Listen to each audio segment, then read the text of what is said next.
This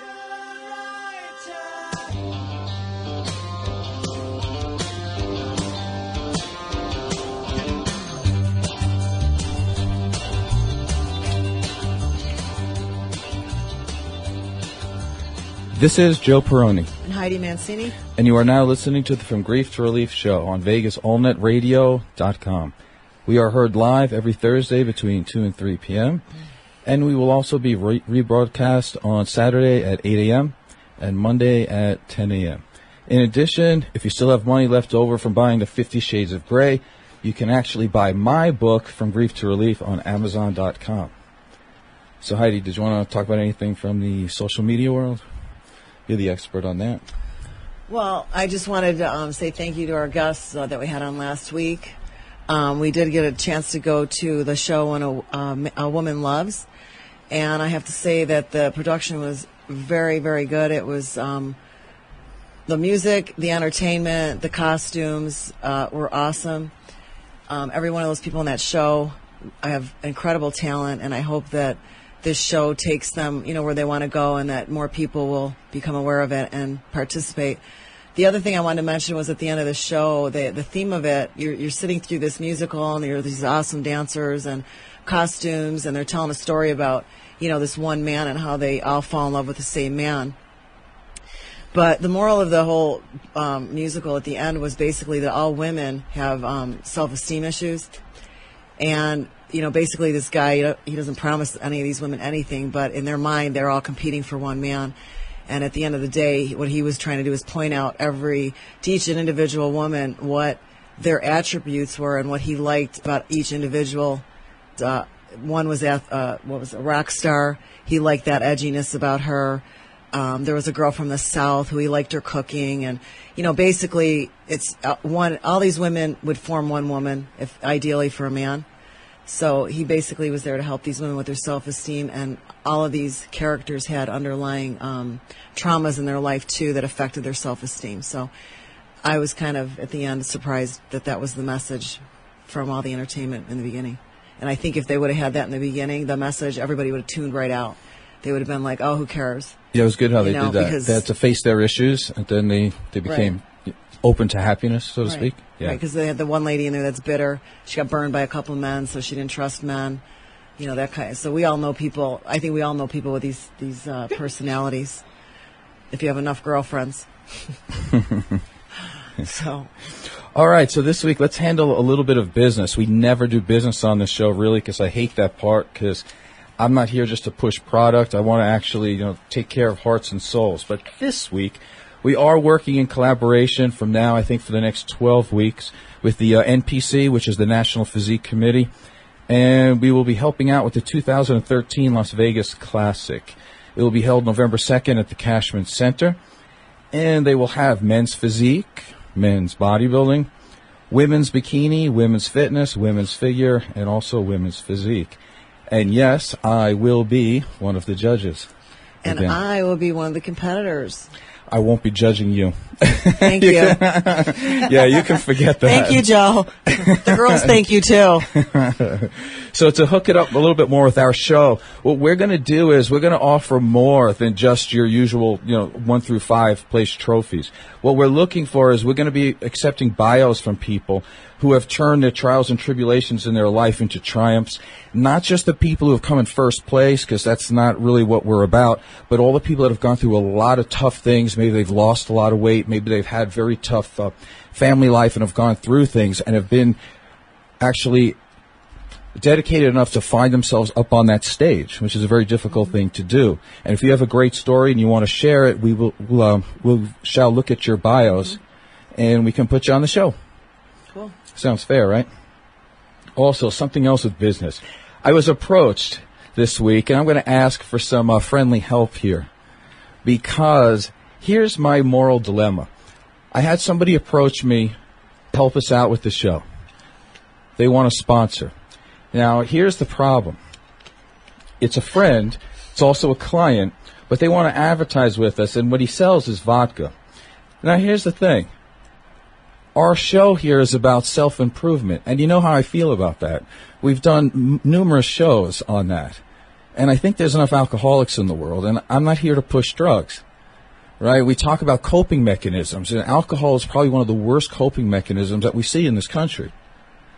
You know, Mothers Against Drunk Driving, and we can go down the list of things. So I'm a little bit worried about that because I don't want to ruin my integrity. Like, people who come in and listen to this show, if they hear a vodka commercial, it kind of eliminates all of the things I've been trying to say over the last year.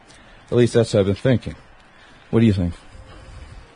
Well, I you know what I think. I basically think that the answer to that would be no, because it goes against what, you know, the philosophy of our show is. Yeah, you know, he's trying to do this thing with me, which is fine, because I don't really know a lot about vodka, but he's trying to tell me it's kind of on the healthy side because it's gluten-free. Now, let me tell you, if you're trying to drink something that's gluten-free, vodka is really not going to be the way to go. Because, I mean, you're kind of throwing out the whole health thing out the window anyway with it. Can we clarify something about alcohol with people out there that I don't think they realize? Because my girl clients say this to me, I only had one glass of wine, or I only had two vodkas and tonic. Alcohol converts to sugar, no matter what kind of alcohol it is in your body. It doesn't matter if you don't eat, because I have my clients say, well, I didn't eat all day, so I went out, I saved my stomach so I could drink all night. And then they say they can't lose weight. So I just wanted to clarify that alcohol does convert to sugar in our bodies, and it goes right to our stomach and our butt.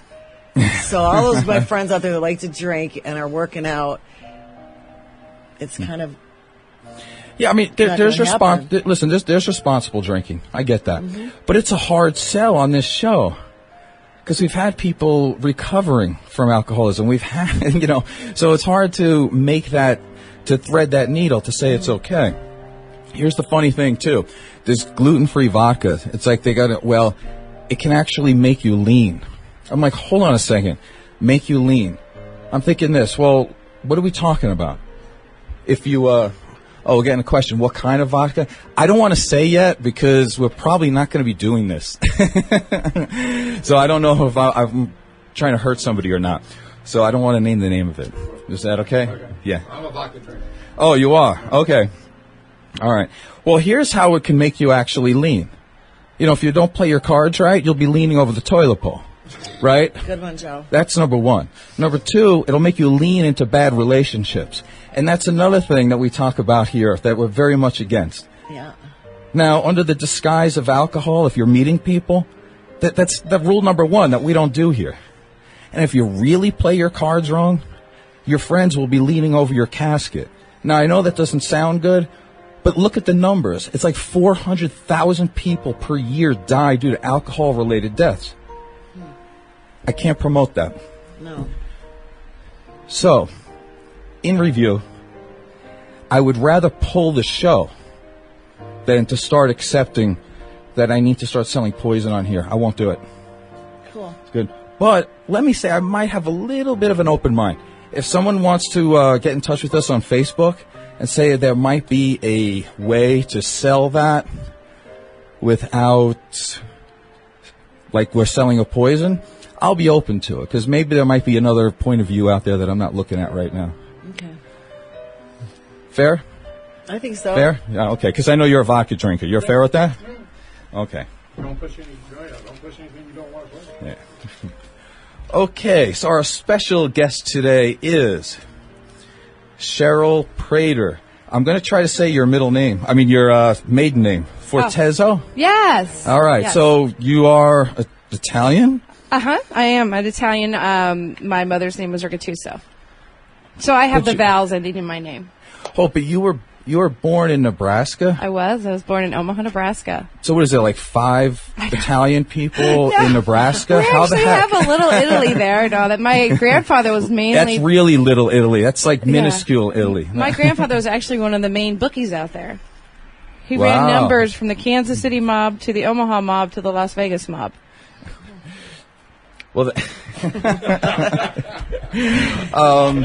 yeah, can we be more stereotypical? I know, right? I'm surprised you didn't walk in eating a pizza. I mean, come on now. Yeah, I noticed on your Facebook you're doing this. You're putting just your last name here and not the Fortezzo. As an Italian, and Heidi here is also an Italian, we take a little bit of umbrage to that. We believe you should leave the Italian name in. Well, my son's name is Giovanni. Oh, that's perfect. Yeah, so I have a Giovanni. All right, we love that. So let me tell you why you're not here. How about that? Okay. We can start with that. Because, number one, you are not here because of a crown, and you're not here because of that thing that goes across you. What do you call it, a sash? A sash, yes. Yeah, I am so happy that you walked in here today and you didn't have that. No. Because we would have told you to, like, leave that outside the door. We don't need that. We want the human being. We don't need the crown. Perfect. Fair enough? You're good with Perfect. that, right? Well, like I've always said, the crown doesn't make the woman makes the crown. You know, it's funny you say that. Because also on my list of things why you are here, it's because I believe you have given validity to the crown. Thank you. As opposed to the other way around, I'm going to say that the crown does not validate you as a human being. All these things that you've done in the past, all the way up to now, and all the things in the future have nothing to do with whether a group of people decide to give you a little crown to wear. You know what? I appreciate that. That was probably the nicest thing I have heard in a while. I really appreciate that. Well, thank you. Thank you. You know I do my background here. I know. Well, I know. I don't know if you do, but I do an extensive background. I call it a multi-dimensional conceptualization on people. And I try to figure out not just your background, but the people around you. Okay. So you may not appreciate some of it, because some of it you might not even be conscious of. Probably. But we'll get to that. Also, another reason why you're here, because I was reading through your bio, and it says, I'm going to try to get this word for word for you. Okay. It says to inspire, empower, and help others to become the best they can be. Correct. Funny enough, if you look on our website, we basically word for word, I think that's the same mission statement that Heidi has on our website. Wow.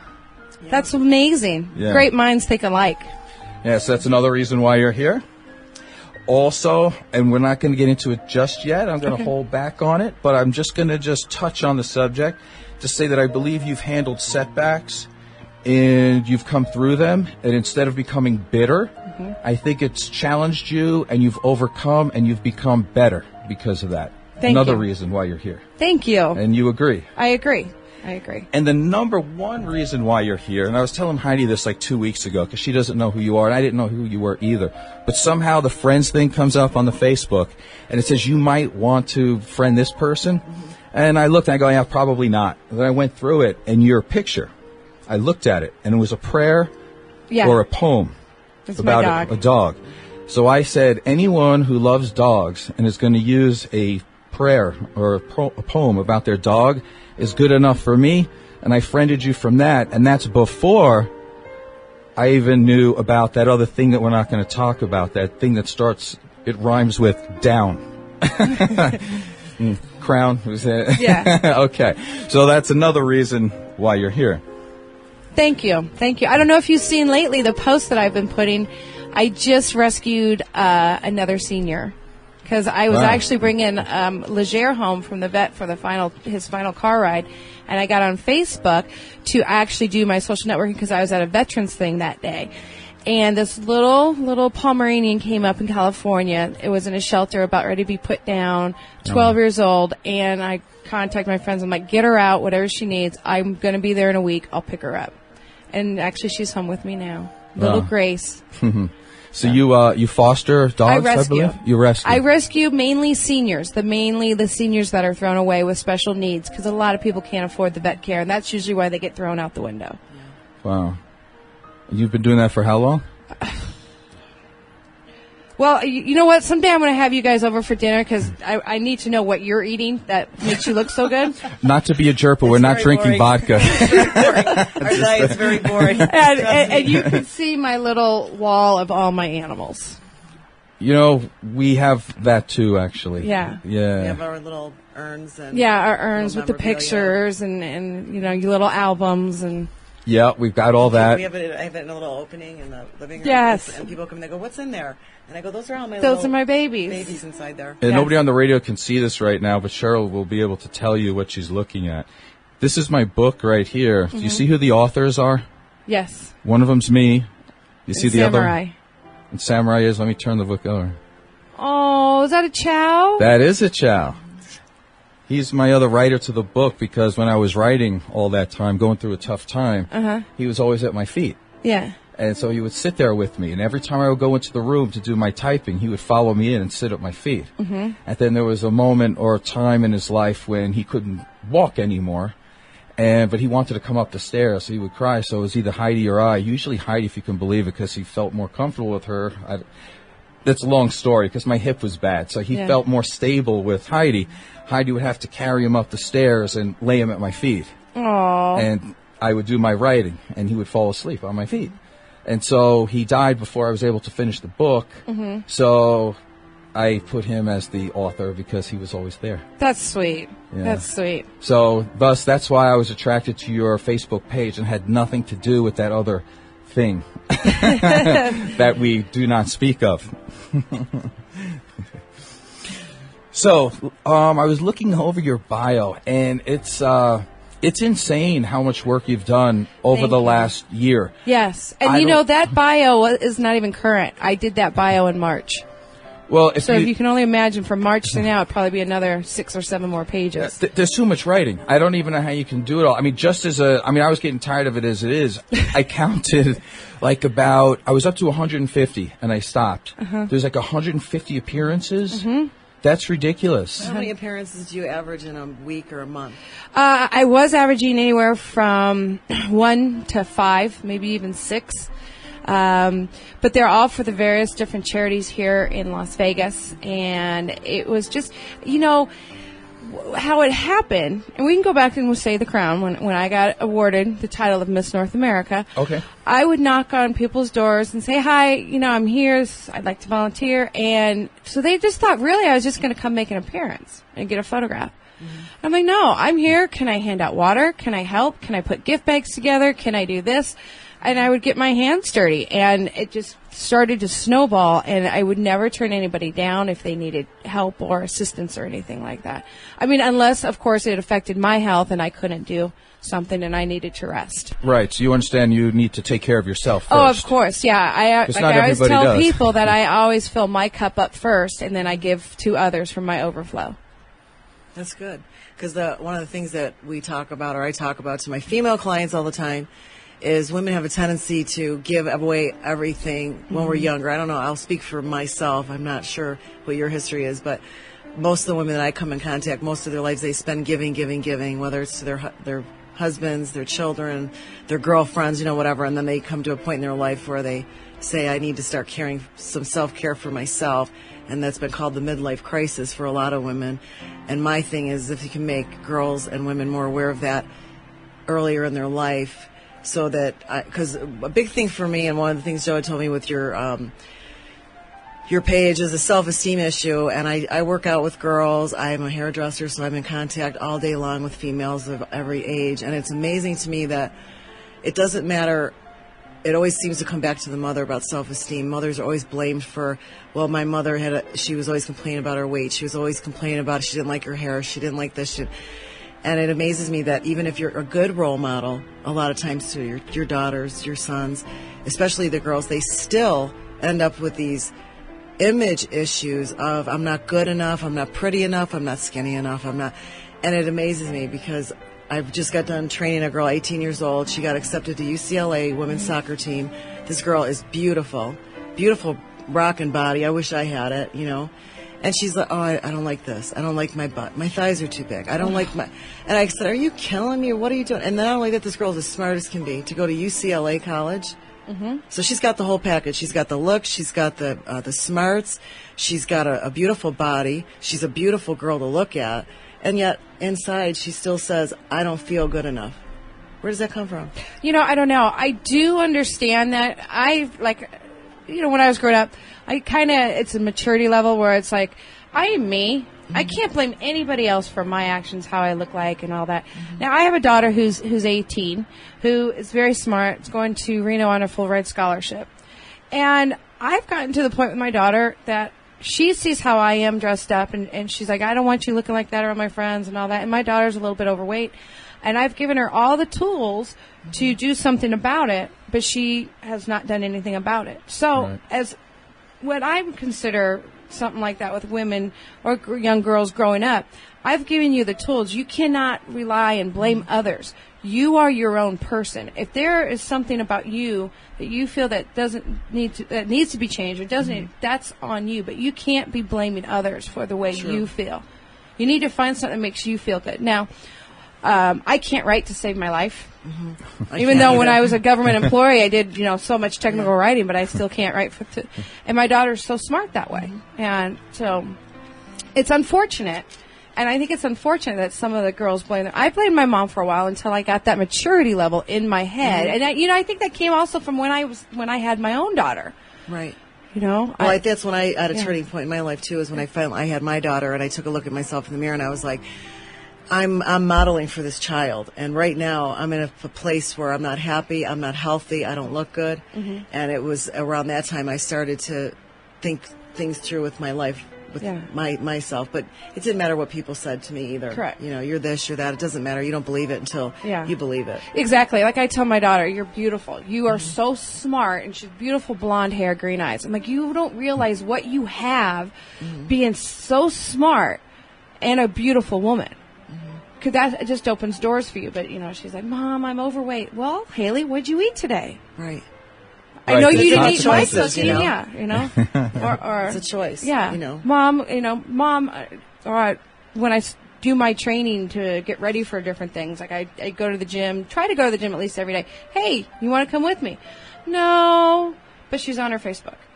So there's only so much. It's a sign of the times, isn't it? Exactly. Yep, it is. So I said, hey, you can take your iPad and walk on the treadmill with me and do your Facebook. So as a winner in things as you are, I'm trying to leave that other word out. No, I mean, you don't need to leave it out. It's just, like what we discussed when I was going to come on. Right. I was the reigning Miss North America. I'm no longer. We crowned a new, beautiful, lovely lady. And I kind of want her to get the credit now. Because technically my reign is over. I will always have my title. Right. I will always be able to say it. For 2012, I was Miss North America Globe. And I loved what I did. I think I did a fabulous job. But now we have a new Miss North America 2013 who is Miss New York, and she's a beautiful lady. And I just don't want to take any spotlights from somebody else. Okay, fair enough. Yeah. That's fair. Yeah. Yeah, that makes sense. They say where you are, you're going to be a role model, whether you want to or not. And I plan on it, correct. You are, okay, because I was going to say, now you're a role model, I would think, for all ages, because, am I allowed to say your age? Oh, sure. I just turned 45. Okay, so you're 45. No, I'm trying to be respectful. Some women don't like me to say their age, but okay. But That's okay, true. yeah. No, I agree. Yeah, so you're going to be a role model for women your age, number one, but there's also going to be teenagers who are also going to look up to you. But here's another thing I was thinking of, too. The women who are your age and a little bit younger have daughters now that could enter pageants. And here's where I see a little bit of a troublesome thing. Not that I think pageants are bad, because I actually have judged two of them. I judged the Boulder City, and I think they can be great. But we're also on the show for awareness, and if I didn't mention it, I know when I have that little thought in the back of my head, it means that there's at least another 1,000 people thinking, I don't like pageants because of A, B, and C. So I think we should address that, to make everything clear. One of the thoughts is that when you take a young girl who's still very influential and you start putting her in high heels, and the thought is that makes her legs look leaner, and then you put on lashes to make her lashes look supposedly better, and you put on makeup. What we're talking about here is cosmetics. And one of the things, as I was doing my background on this, is that it may or may not surprise you that a person who is running one of these big pageants also owns a cosmetic company. Now, don't get yourself in trouble if you know what I'm talking about, because I'm going to say it because I find these things out. Okay. But what I'm looking at is, as a counselor and as a personal trainer, that is such an ironic thing, that a person who is trying to run a thing with self-esteem programs plus a pageant also is the CEO of a cosmetic company. Because if you're trying to handle self-esteem issues, you don't want to really confuse a child at a young age, number one. And number two, You don't want to mask self-esteem issues cosmetically. We need to go inside to the heart and soul. So those are the things that concern me. But you're the expert. Are you allowed to have any thoughts about that? Or I can take over if you like. Can I pass on that one? You can, but yeah, I'm noticing the smile. But am I, like I said before, on my background check, am I seeing past some stuff? You don't have to say, you just shake your head if you want. I'm good with that. So all of your things that you've done throughout the last year, you've seen a lot of people, you've met a lot of people. My guess is that you're going to outgrow the crown. There are things that you want to do to spread your wings. Correct. And see the things the way you think that they should be done. So my question to you is, how do we move on from here? How do you find a new purpose and meaning in your life and help the world? Well, so far I've been, before I left to pass the title, I had an absolute eye-opening like a light bulb went off in my head. I went and they asked me to host, MC, the Veterans Award Ceremony here in Las Vegas. And there was a girl there. Oh, it chokes me up. God, don't start crying. That's okay. The two of us. She could have been my daughter. Yeah. That just came back from the war. Or I don't even know if it's a war, Afghanistan. I don't even know what you're going to call it. Who is suffering from severe post-traumatic stress syndrome. And she's not finding the help she needs. And her story just touched me. So, being there was Michael McDonald there was Senator Pat Spearman there, Shelley Berkeley, and all that. So as soon as I got back, I contacted Pat Spearman because I was speaking to her after the event. And as a matter of fact, let me rephrase this. When I went to California, I met actually a 5-star general through a very good friend of mine in California. And I was speaking with him regarding the women's veterans, and he was telling me that that's only going to be worse.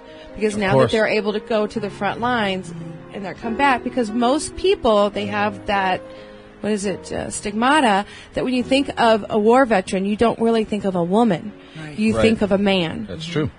And talking just to one of my friends who's actually doing a fundraiser on the 18th at her salon for cancer, they want to put together a fashion show, and they were asking me, what kind of charity do you think we should do?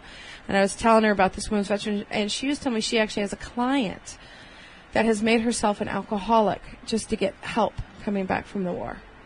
Wow. So my new goal and what I want to move forward, I've been speaking with Senator Pat, and she's going to be back on Friday. I've been speaking with Andre Hayes, and of course Artie Stark, and the people from Veterans in Politics. Right. Is I want that to be like my new goal, my new ambition is to develop either a 501c3 or attach to a 501c3 and start supporting the women here in Las Vegas that are suffering, that are coming back. So that is like awesome. My new, with blinders on. Of course, I'm going to support all the other charities. I'm going actually to the Nevada SPCA bowling event on Sunday, but I want to be the main face, the main spokesperson, even though I've never been in a war. That could have been my daughter. Mm-hmm. Right. And you might want to know this, too. PTSD symptoms, they are everywhere. Correct. Because it's all about trauma. So you don't have to just go to war for that. Mm-hmm. As a matter of fact, I work with a lot of children that are in and out of different foster homes. And if you can believe this, you're twice as likely to have PTSD symptoms from being in a foster home than you are to go to war. And so I think what you're saying is incredible. Number one, I think it's, I'm going to thank you, like our whole community. I'm going to, I'll be the spokesperson now. Because these are things you don't have to do because you're not serving the crown anymore, so to speak. Yes. So I thank you for doing it on your own because we need people to do that. But it's also, I think this is a lot bigger than what you realize.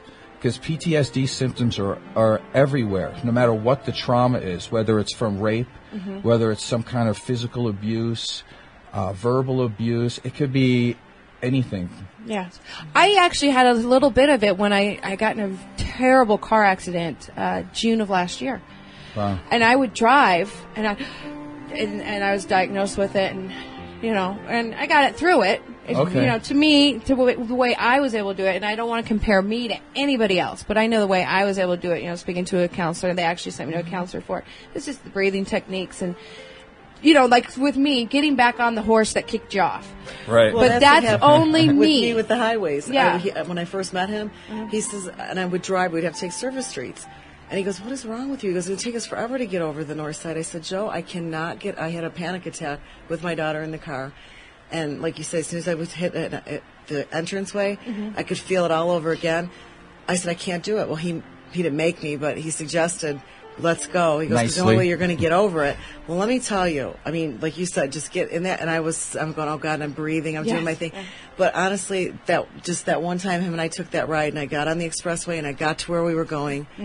And it was some kind of, but I was going through my divorce at the time, and there was a lot of stress. So I don't know what the heck triggered that, but it was scary. For any of your listeners, I'm not comparing mine to anybody that's out there. I can just, if I had that small of it, tiny bit to me, people waking up with night terrors, and it's just, I don't know.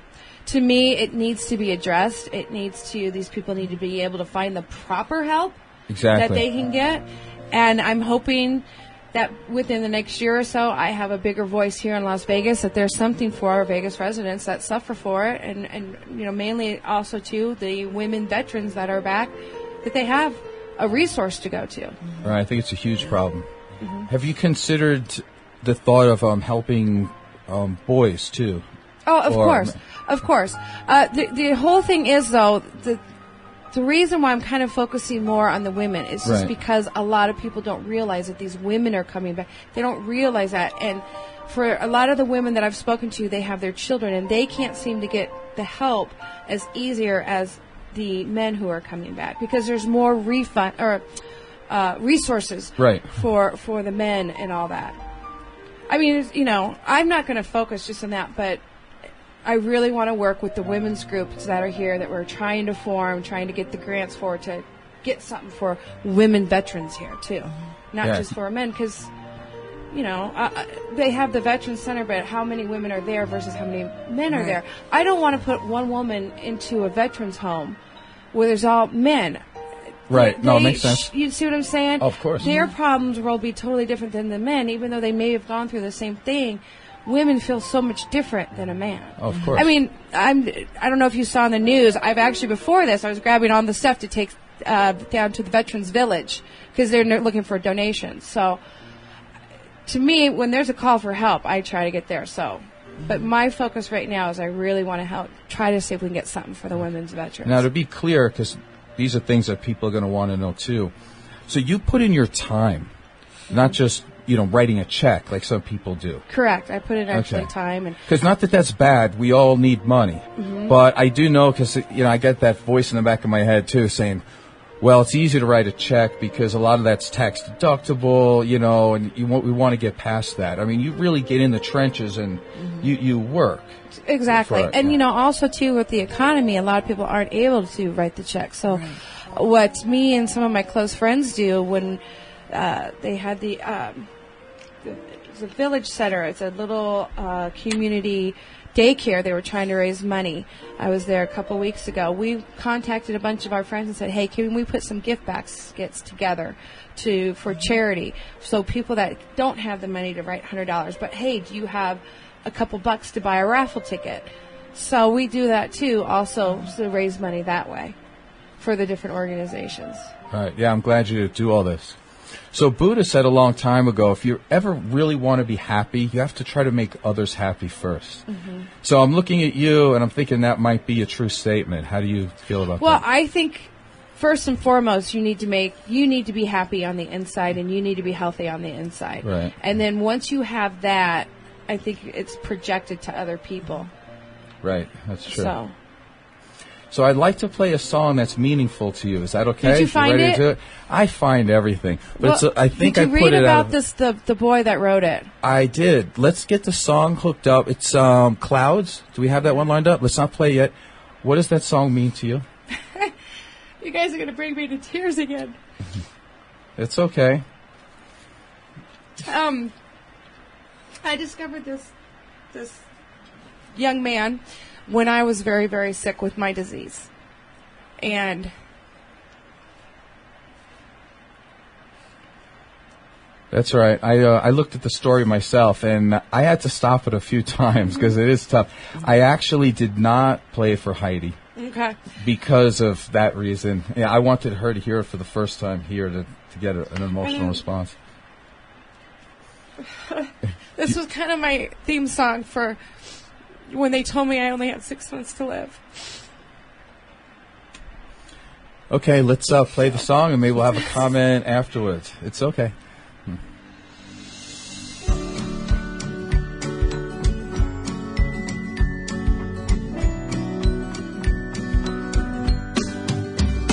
I fell down, down, down into this dark and lonely hole. There was no one there to care about me anymore, and I needed a way to finally grab a hold of the edge. You were sitting there, holding a rope, and we'll go up, up, up, but I'll fly a little higher. Go up in the clouds because the view's a little nicer. Up here, my dear, it won't be long now. It won't be long now.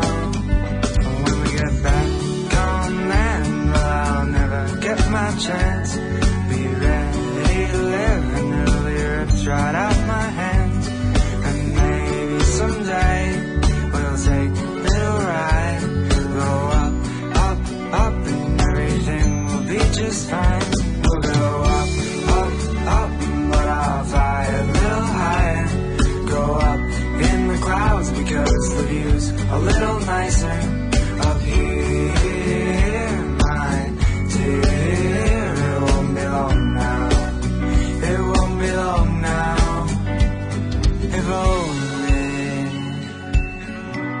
I had a little bit more time. If only I had a little bit more time with you. We could go up, up, up, then take that little ride. We'll sit there holding hands and everything will be just right. And maybe someday I'll see you again. We'll float up in the clouds and we'll never see the end. We'll go up, up, up, but I'll fly a little higher. Go up in the clouds because the view's a little nicer. Up here, my dear, it won't be long now. It won't be long now.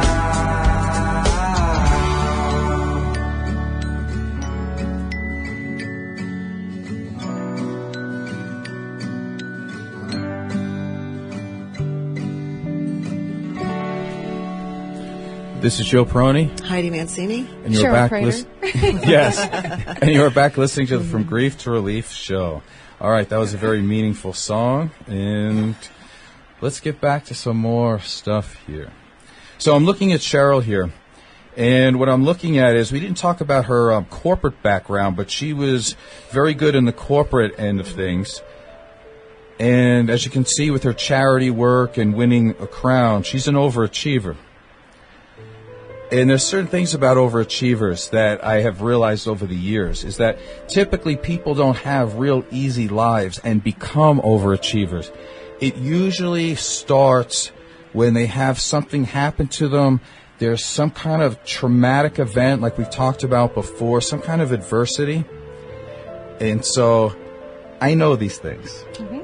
So I'm wondering if there's been some kind of traumatic event in your life that made you re-examine your own existence. Exactly. When I was diagnosed with myalgic encephalopathy, chronic Epstein-Barr virus, and pretty much given 6 months to live. And that completely changed my life. Because when I was growing up, I didn't have your role models as they do now. Like you see Kim Kardashian everywhere and, Lindsay Lohan.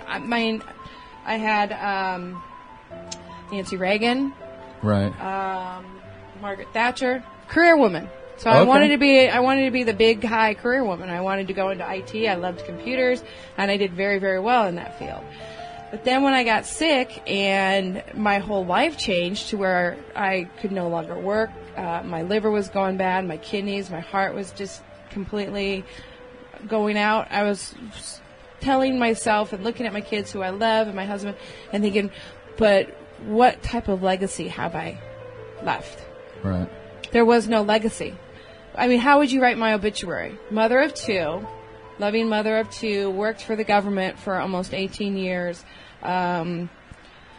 Great forensic accountant. I mean, could put a server together in the matter of an hour or two.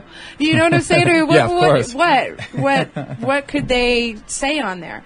And that's when I started praying to God that if I could somehow find something. My husband found a doctor that was going to treat me, that I go to Detroit every 6 weeks still for treatment.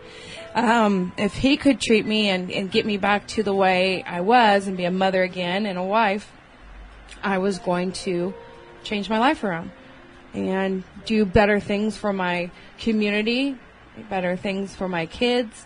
And not say be a better mother or wife, because I'm a great mother and wife. I've always been a great mother and wife. I was just more career. I realized that's not was my path in life. My path in life is to be more of a community player, maybe more out in the public, bringing awareness to different things, and helping others. I don't want to use empowering other women, because I want to help everybody. But like I said, I can't help every single one. Right. But I want to be able to, when people say my name, they say it with respect and look at everything that she's given to others. So your legacy, without asking something in return. So your legacy, in one line, what would you say would it be? I left my name on the hearts of others versus on this tombstone. That's awesome. We got really cool music in the background. Can you say that one more time? Just so on the archive, people have that sink in. Okay. I left my name on the hearts of others, not just on my tombstone. That's awesome. Thank you. Yeah, I like that. Very good. So tell me what it felt like, because you're a very vibrant person. Me and many people out there, we don't know what CEBV is. It's a chronic Epstein-Barr virus. Correct. So what happens exactly? How does it affect you? Well, the first was the myalgic encephalopathy, is when my spine and my brain would swell. And then I would have complete, utter pain. Best thing, you guys are workout people, and I've always been healthy, and I was actually training for the marathon when I came down with this disease, the rock and roll marathon. Okay, so imagine not working out for 6 weeks, and you go work out. Let's say you go work out your legs, and you do 50 squats or like 4 sets of 25, and you know how you're like, the next day you're like, I can't walk. Every body part feels like that. You're just in pain. And the virus then started going after my kidneys and my liver. And I still have problems to this day with my liver. Wow. And the myalgic encephalopathy caused my brain to swell to where still to this day, I may see you out, like one of my best friends, Valerie, I saw her out, and I could not remember her name. My friend Cindy Parker, she was at that veterans event, and I'm like, I can't remember. I know you're my good friend. I can't remember your name. So I still have that brain damage from my brain being swollen. I started losing my vision. My vision has come back. I still don't have the reading like I used to, but I'm 45. I got old eyes. So I just put reading glasses on. Put the readers. And that's kind of what it is. There's really no treatment. There's no cure for it. Everybody has Epstein-Barr virus in their body. For some reason, mine just went nuts and started attacking my organs. Wow. And so the treatment is probably a lot of I actually drugs. take Valtrex, 1,000 milligrams of Valtrex 4 times a day, higher than a stage 4 AIDS patient. Wow.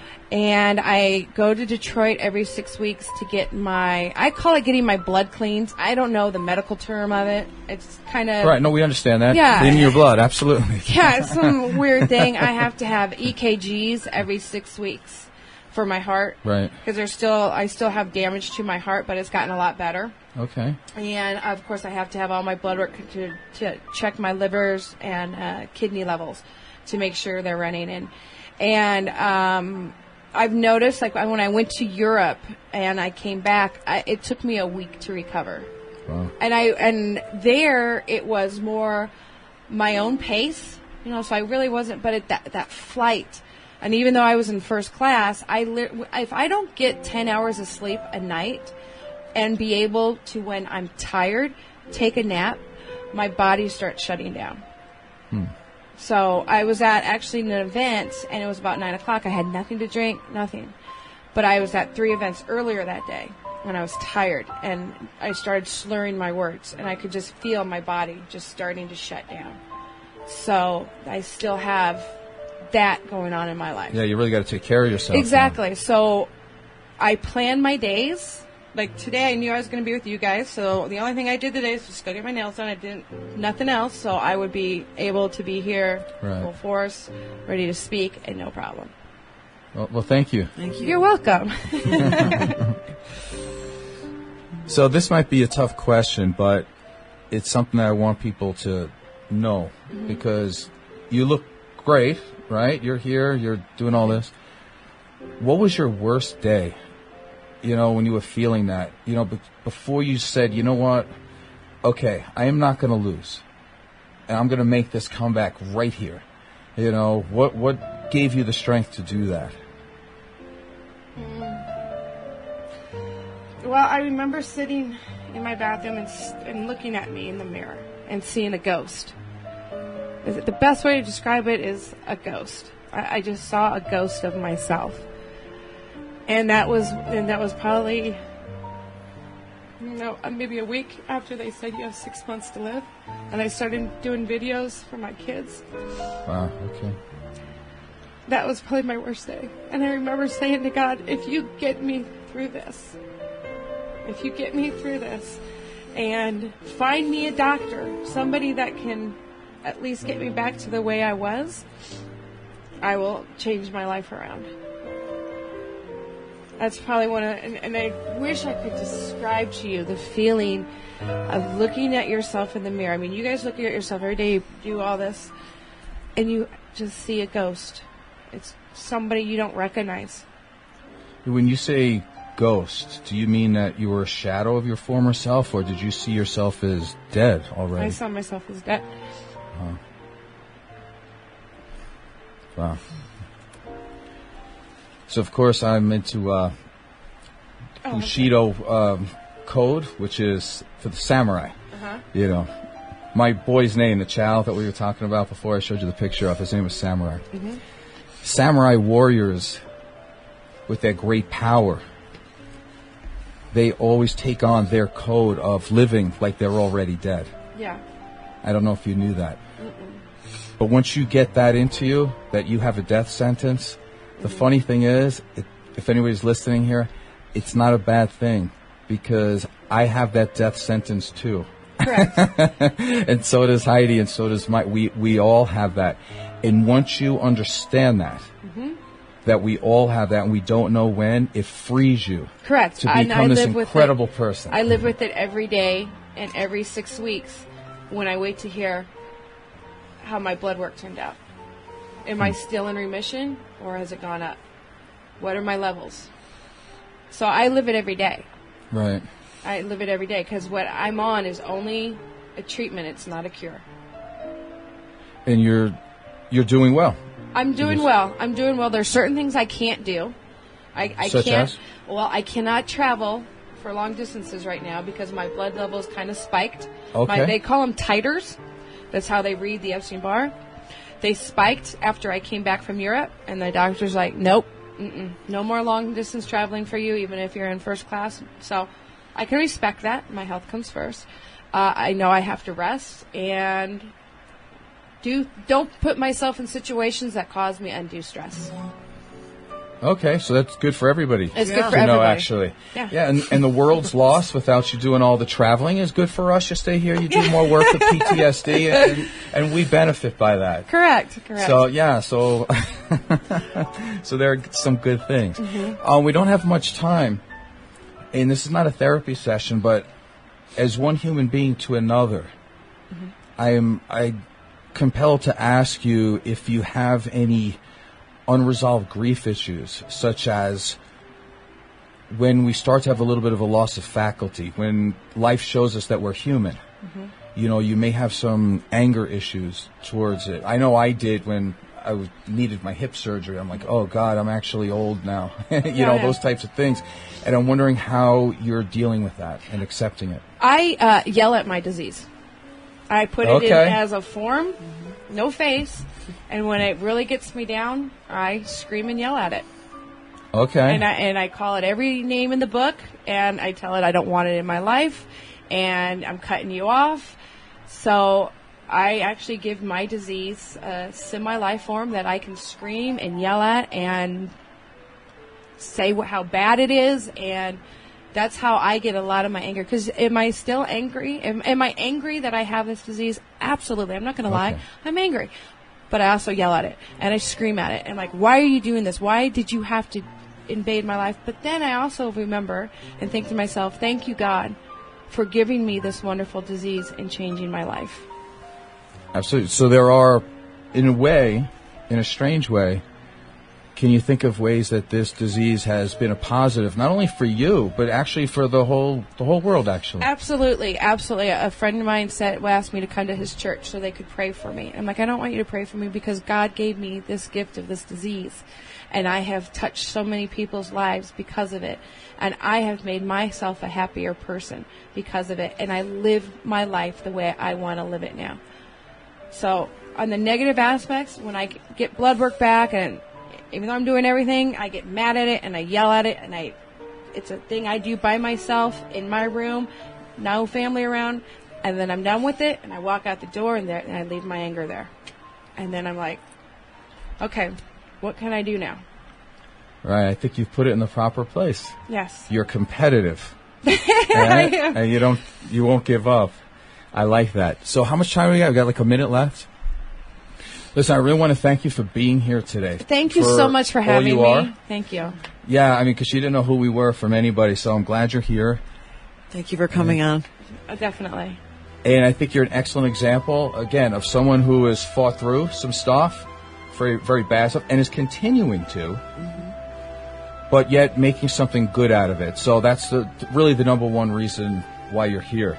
And if I could find this real quick as I'm reading, I want to read you something really quick. It's only one line. Okay. It's about the greatness of a human being.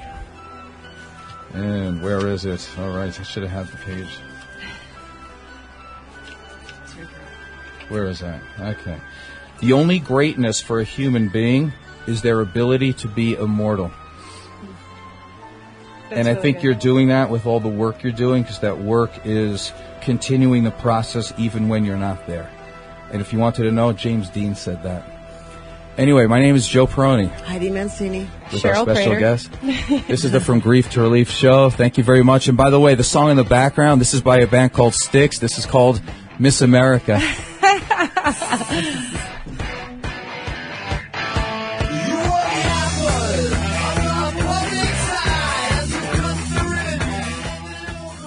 Views and opinions expressed on this program were those of the hosts and guests and did not necessarily reflect those of Vegas All Net Radio, its affiliates, or its parent company.